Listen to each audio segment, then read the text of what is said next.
राम जन्मभूमि आंदोलन में आनंद सिंह पटेल महज 20 वर्ष की उम्र में ही कूद पड़े। वर्ष 1990 में अयोध्या रामलला मंदिर को लेकर बाबरी मस्जिद विध्वंस में अहम भूमिका निभाने वाले चित्रकूट के कार्ड सेवक आनंद सिंह पटेल की अनसुनी कहानी सुनिए उन्हीं की जुबानी। आनंद सिंह पटेल के संघर्ष की कहानी तब शुरू हुई जब 1984 में 14 साल की उम्र में उन्होंने पहली बार संगठन की बैठक में रुचि ली। उस समय चित्रकूट के करवी निवासी गोपाल माथुर उनके मार्गदर्शक हुआ करते थे।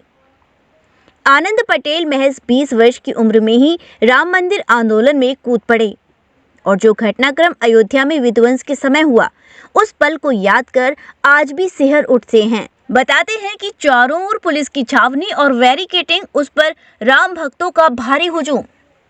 तत्कालीन मुख्यमंत्री मुलायम सिंह यादव के आदेश पर गोलियों की तड़तड़ाहट से अयोध्या गूंज उठी। हम 5 लोग थे, एक साथ चल रहे थे, लेकिन हमारे साथ चल रहे एक सहयोगी कार्ड सेवक प्रदीप अग्रवाल हमसे बिछड़ गए तो मानो ऐसा लगा कि हमारे पैरों तले से जमीन ही खिसक गई।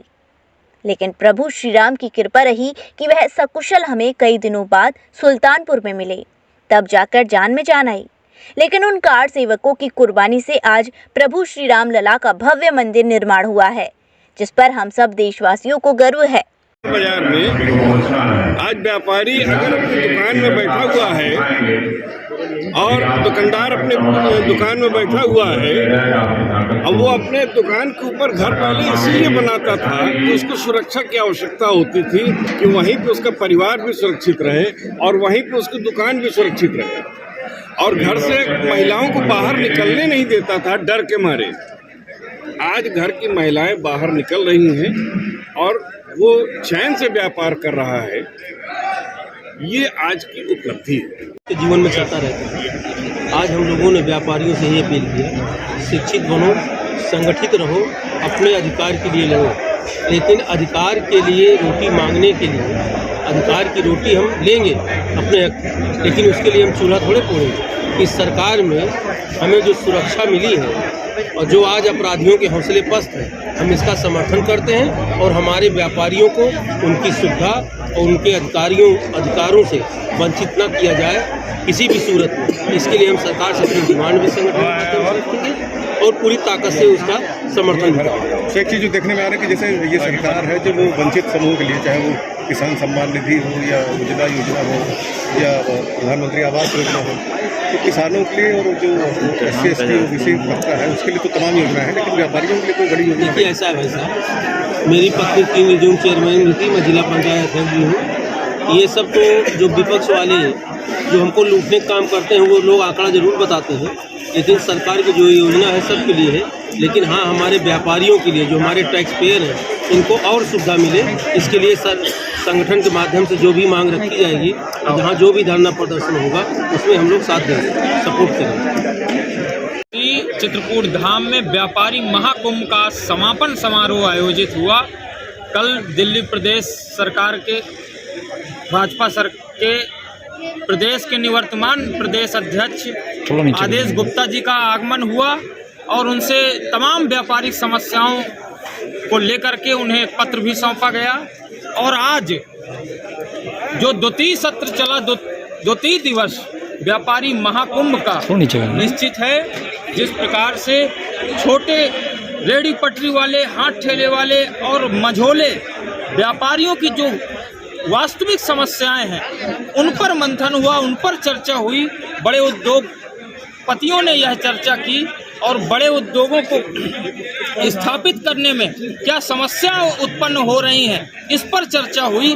निश्चित है कि हम सबका जो उद्देश्य है व्यापारियों की एकजुटता और पर्यटन उद्योग, व्यापार, रोजगार और राजनीति की दृष्टि से व्यापारियों का एक स्थान हो, सम्मान हो, इस दृष्टि से आज यह महाकुंभ का महाआगाज व्यापारियों का हुआ है। यहाँ पर व्यापारियों का शंखनाद हुआ है और यह आयोजन निश्चित है कि व्यापारियों ने जिस प्रकार से बढ़ चढ़ के इतने खराब मौसम में भी हिस्सा लिया, इस महाकुंभ का हिस्सा बने, निश्चित है कि यह व्यापारियों का एक बहुत बड़ा आगाज है और आने वाले समय में निश्चित है कि इस आगाज का परिवर्तन और इस आगाज का परिणाम सबके सामने होगा। आज राष्ट्रीय जनोद्योग व्यापार संगठन के द्वारा क्रांति व्यापारी महाकुंभ, और कुंभ का मतलब होता है जहाँ पर जब मथुरे से कुछ निकलता है।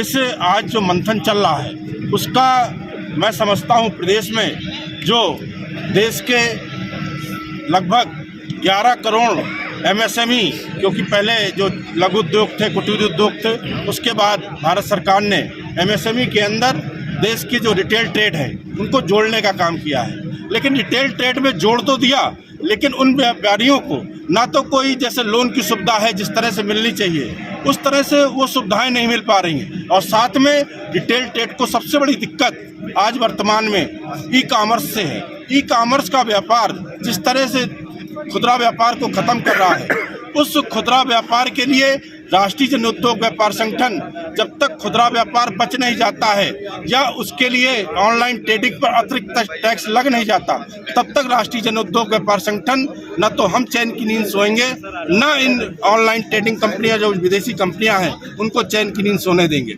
मेरे साथियों, आज व्यापार जिस तरह से आज देश में सबसे बड़ा अगर रोजगार देने का काम अगर कोई करता है तो खुदरा व्यापार करता है। देश में 43 करोड़ लोगों को रोजगार देने का काम अगर कोई करता है तो खुदरा व्यापारी करता है।